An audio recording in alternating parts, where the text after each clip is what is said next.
Newark. We're going to get you more information on this as it becomes available. Also, subway service. All the letter lines are running. The number 7 subway line also running. By the way, only emergency vehicles are being allowed into Manhattan. And this just into 7 World Trade Center, which is the building that is there burning now. We are getting reports that it might have collapsed. It is the building that has been on fire all day long, and we are getting reports that it might have collapsed. Joining us on the phone now is Scott Mezzo. Scott was actually on the 81st floor at the World Trade Center when this tragedy happened this morning. Scott, are you with us? I am. Scott, tell us where you were and what you saw. I was in One World Trade Center. I was on the 81st floor, the south side of the building. A little before 9, we heard an explosion. Scott, let me interrupt. You are watching Building 7 at the World Trade Center collapse. That is the collapse of Building 7 at the World Trade Center. Vince Dementri was within a block or two of that just a short time ago, did get out of the way, and told us the firefighters had not been able to fight that fire because of imminent collapse. It has happened. Building 7 now has fallen. And that is the building, Todd, am I correct in saying, where the emergency management operation was located? Not right now, but...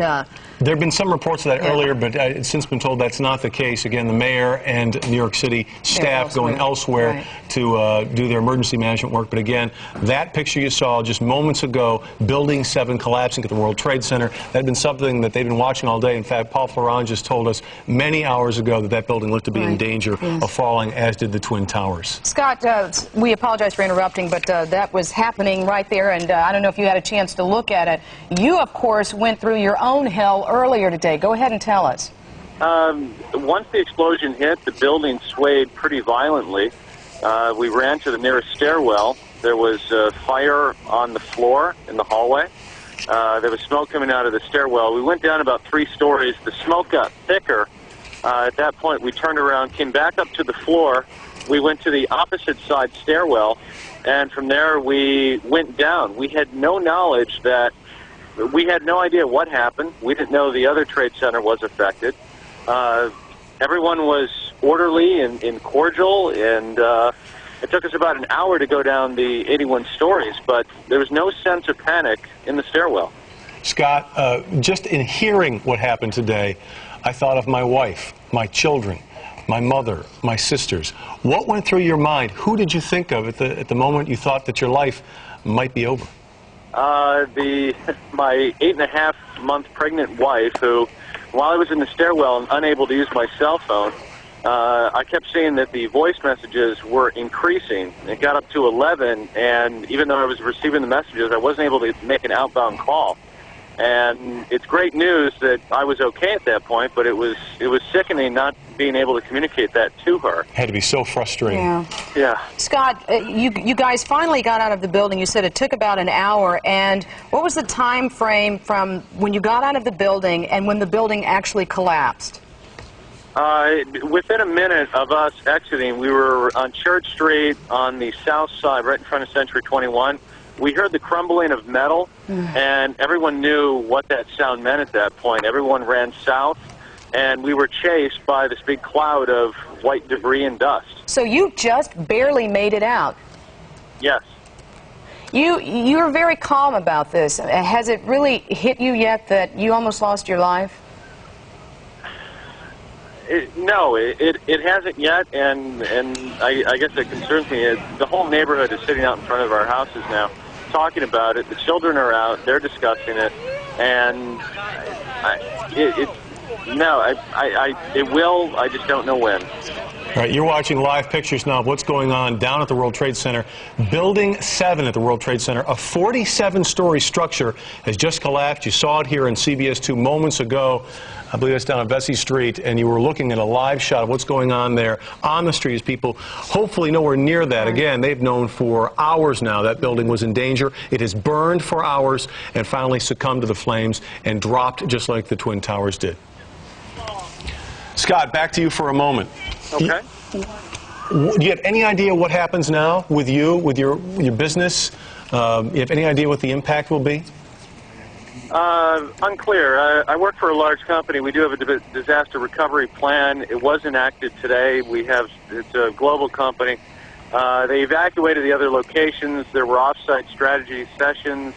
We are mobilizing very aggressively in order to recover, but the human impact is unknown at this point. Of course.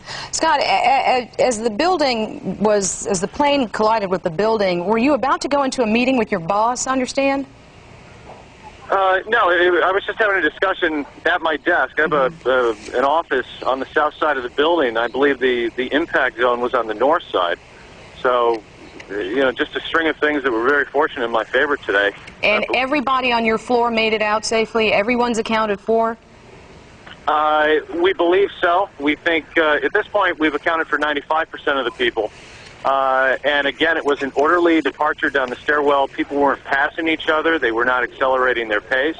And because I had first gone down the wrong stairwell, I was at the end of the line. So I believe that the 81st floor was evacuated successfully. You know, it's interesting. You talked earlier with us today about this, the whole idea of how orderly this all was, how helpful people were to each other getting out of the building. Were you struck by that? If I had asked you a day before, do you think there'd be panic and people would be running all over each other to get out of here?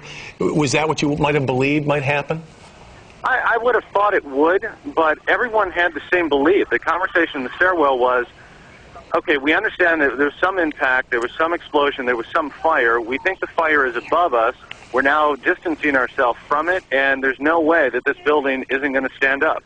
There's no way this building is going to collapse on us, and that's really the concern that would have caused a lot of panic and a lot of frenzy. Scott Metzo, we're so happy that you're doing well. We're so happy that you are with your wife again, and everything's going to be just fine, and we wish you a lot of luck as a new dad, too. Thank you. God bless you. Thank you, Scott. We're going to go back to Vince Demetri now, who is right in the area of where Building 7, the World Trade Center, collapsed just moments ago. Vince appears to be getting ready. I want to make sure Vince can hear us. Vince, can you hear us yet? Again, that building collapsing just moments ago, 47 stories down there on Vesey Street. Vince was across the street from that building just moments before it collapsed, and then went ahead and filed a report a few minutes ago telling us about what he saw to be ground zero there. Burned out cars, debris everywhere. Again, you'll take a look at it. Again, this is not one of the Twin Towers. This is a building that fell just moments ago. It had been burning for hours. There's Building 7, incredible. 47 stories down to the ground. But thank goodness Vince had the foresight to move, and we're looking to hear from Vince here. I think the most eerie thing was to look at the videotape of Vince and his photographer walking around the area and seeing how desolate it was. Yes. No bodies, right. Burned cars, debris, parts of buildings, not too far away from where they stood, what was one of the towers had been standing. And again, we're waiting for Vince to talk to us, but again, Building 7 has gone down. We should also point out, we believe that firefighters, rescue teams, and police had moved back from that building before, what you're about to see again here on videotape, knowing that fire could not be fought because of the instability of the structure, because of the fire that had burned since shortly after 9 o'clock this morning. Dana Tyler is joining us in the Information Center. She has some new information for us. Dana. Angela and Todd, as we check how tomorrow will work in Manhattan, specifically Lower Manhattan, we have gotten word that all U.S. markets will be closed again tomorrow. The SEC will announce tomorrow when trading will resume, but at this point it is put at until further notice.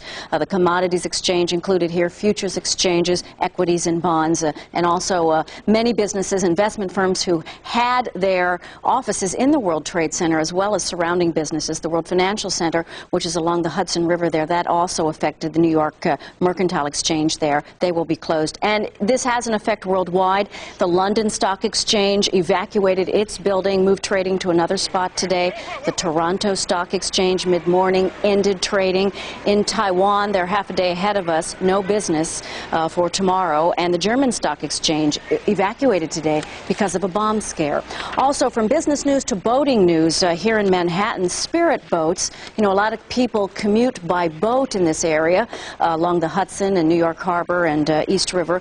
Spirit cruises have been working very hard all day. 3 large Spirit boats. These boats can carry 300 to 550 passengers. So far today, they've carried up to 6,000 people, taking them from Chelsea Piers over to Weehawken, people who couldn't get out of Manhattan but needed to get to New Jersey. So Spirit Cruises will continue to offer this service as long as it takes to get through this crisis.